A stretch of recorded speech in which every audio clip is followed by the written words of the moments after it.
عزت دین کلمه لا اله الا الله ہے. آبروی ما مسلمان ها لا اله الا الله ہے.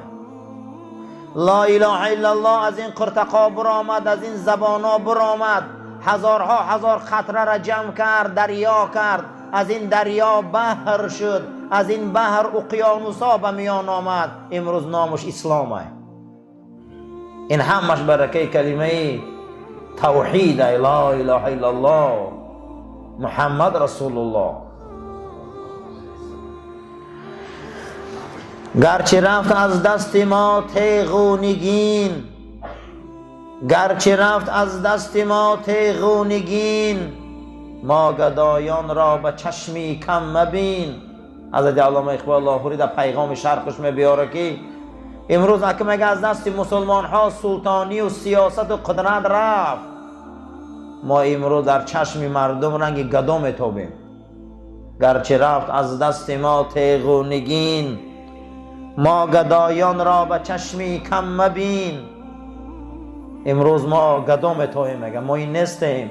تو نمیدانی که یک روز از برکه کلمه لا اله الا الله این اسلام دنیا در لجامدار بود.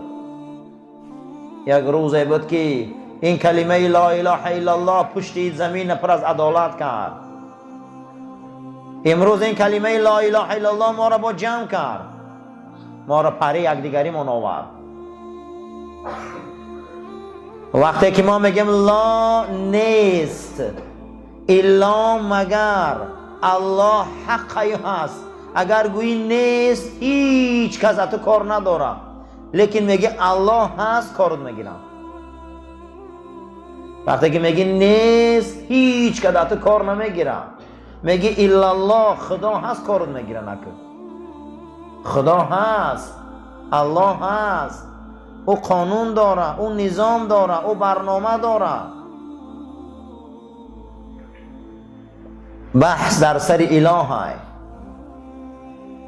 اله چیه؟ معبود. اله چیه؟ جاذبه. اله چیه؟ آهن ربا. لا اله نیز قوه کشنده، نیز قوه جاذبه، نیز آهن ربا مگر الله. تا آهن ربای ما الله نباشه که این کلمه طیبه گفتن ما را توتی هم میگه. در امیر را یک مسیحی هم قبل همین کلمه را میگه، لیکن گپ در اینه که آهن ربای ما الله باشه. آخی بسیار انسان ها را آهن رباش همون پولاشون های، بسیار آدم ها را همون آهن ربا همون تجارت هاشون های، بسیار انسان ها را آهن رباشون همون هوای نفسشون های. و یا هیچ محل نگوان که ما از کلمه توحید بو بردیم. لا اله الا الله کسی میگه که آهن ربای او الله های، او را الله میکشن. انا همین لا اله الا الله روز قیامت ترازوی ثواب میبرداره. انا همین لا اله الا الله بالای قفس سینه بلال در سنگ میمونه، بدناش میبرن، در گرمی ها میقپن، عذابش میتین، شکنجهش میتین، چه روزای بین سرش میبیارن، لیکن ای لا اله الا الله نمیگرده. خشم بلال، صبر بلال میگه مشرکان را میگه میانشون شکست. صبر بلال مشرکان را خشمگین کرد. صبر بلال امید مشرکان را شکست که با این قدر نیروشان یک اهل کلمه لا اله الا الله گو را در رمقیقشان در آوردن نتونستند. روز قیامت جناب پیغمبر حدیثی بطاقه را روایت کردند که کلمه لا اله الا الله محمد رسول الله ترازوی خدا را وزبین میکنه. اگر این دنیا را با تمام بزرگیش در او ترازو مانند نمیغنجه، او ترازوی دنیا را میغنجانه، همه ترازوی کلانه. اما لا اله الا الله محمد رسول الله مخلصانه باشه، همو ترازو را پر میکنه. ما اهل توحیدیم، ما میوه توحیدیم، ما هممان از این کلمه آب خوردیم، از این کلمه به دنیا آمدیم. اصلی دنیا همین کلمه ای. پیغمبر هیچ ای مشرکا نخواست، پیغمبر یگان چیز از مشرکا طلب نکرد، همین گفت که لا اله الا الله محمد رسول الله گوه خلاص، من شما دا کار ندارم دیگه. این همین خچه خواست، همین خچه خواهش کرد. اونها پیغمبر بازارا را براش محکم کردن، تجارتا را محکم کردن، پیغمبر کعبه را براش محکم کردن، نموندن شکی در مکه زندگی کنه. حتی 6 سال یا 8 سال رفته در بادیه زندگی کرد. بحث چی بود؟ گو لا اله الا الله گوی. روز قیامت این لا اله الا الله ترازو را وزبین میکرده. روز قیامت این لا اله الا الله الله را خشنود میکرده. روز قیامت این لا اله الا الله ما را جنت میبرده. کسی که آخری کلمش از این دنیا لا اله الا الله محمد رسول الله گوه و انسان هم جنت میدره. روز قیامت ترازو رو وزبین میکرده. دوم حسن الخلق. رسول اکرم صلی الله علیه و سلم فرمودن روز قیامت اخلاق شما را وزن میکنن، برابر دی ایمانتان و برابر دی نمازتان و برابر دی حج و زکاتان اخلاقای شما را وزن میکنن، اخلاق شما ترازو را وزبین میکنن، تربیه شما ترازو را وزبین میکنن. دومین چیزی که ترازو را روز قیامت وزبین میکرده این اخلاق نیک بده، اخلاق مسلمان بده. مسلمان باید اخلاق داشته باشن. مسلمان به تربیه هیچ کده در کار نیست. مسلمان به تربیه یگان انسان دا لازم نیست، برعکس برای اسلام ضرر. برعکس برای اسلام ضرری کلان ای مسلمان به تربیه. اخلاق روز قیامت ترازو را وزبین میکنن. اما ما چقدر نسبت اخلاق به اهمیتیم، اما چقدر ما نسبت اخلاق به اهمیتیم. اخلاق برای ما یگان ارزش نداره. امروز سوره حجرات یعنی حجره ها، اصلا هر مسلمان میخواه که مسلمان شود تا به سوره حجرات زندگی نکنه ولی ایمانش کامل نیست. سوره حجرات این خاراکتریستیک مسلمان است. هر کسی به سوره حجرات زندگی نکنه و یا از اخلاق اسلامی بو نبرده.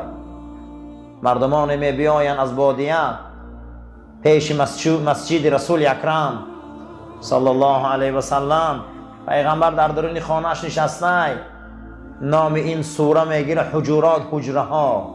پیغمبر چند حجره خانه داشتن. ای بیرون داد میزنن که ای محمد، ای محمد برو این بر، برو این بر، ای محمد صلی الله علیه و سلم. با صدای بلندی بد اخلاقانشان و بی حرمتیشان آیه مبارکه قرآن سوره حجرات نازل می شود. یا ایها الذین آمنوا لا ترفعوا اصواتکم. ای مسلمان آوازاتان بلند نبراره اخی. ای آواز بلند برآوردن اگر برکت میوفت همین خر میوفت. نخواه مسلمان آوازش بلند باشه، نخواه مسلمان داد زنه، نخواه مسلمان صداش همه فهمه. لا ترفعوا اصواتکم فوق صوت نبی. پیش پیغمبری من به حرمتی نکنه، آوازاتون بلند نکنه پیش حبیبی من ده، صداهاتون بلند نکنه. این بد اخلاقی را نشان نده، بد اخلاقیاتون نکنه. شما به خبره که حبیطت اعمالهم، خدا میگه من عملاتون همش بیکار میکنم. آدم اگر در اسلام زنا کنه در یگان جاش آمده که عملاش بیکار میشه. در قرآن، در قرآن آمده که دزد عملاش بیکار میشه، اما در قرآن آمده که هر کسی بیهوده داد میزنه عملاش بیکار میشه. یعنی که بد اخلاق اسلام در کار نیست. بسیار نازکی کلانه. امروز ما این صداهای بلند و از این بد اخلاقی ها و یک آدم 50 آدم زدن و سری آدم ها گروه بازی کردن با این مردم ها فخر میکنن. قسم به خدا با اینا ناز میکنن که ما هم خیلی مردمیم. اینا نمیدونن که یگان ثواب ندارن. اینو اینا نمیدونن که جهنمی هم پگه، اینا نمیدونن که اخلاق پگه وزن میکشن. یوم القیامتی، روز قیامت، روز رستاخیز، یکی از رکنهای ایمان کسی به قیامت باور نداشته باشد او مسلمان نیست. روز قیامت روزی هست که تمام عملها آن روز وزن کرده می شود. روز قیامت روزی هست که بسیاری حقیقتها آشکار می شود. روز قیامت روزی هست که عملهای ما رسم بسته می شود. روز قیامت روزی هست که پدر از فرزند، فرزند از پدر، همه اینها از مادر، از برادر، از رفیق میگریزن و پنهان میشوند. روز قیامت روزی هست که تقطعت بهم الاسباب، سببها قیچی میشود. روز قیامت روزی هست که حلق عنی سلطانیه، دیگه سلطانی و پادشاهی و راهبر و راهبریتی از بین میرود.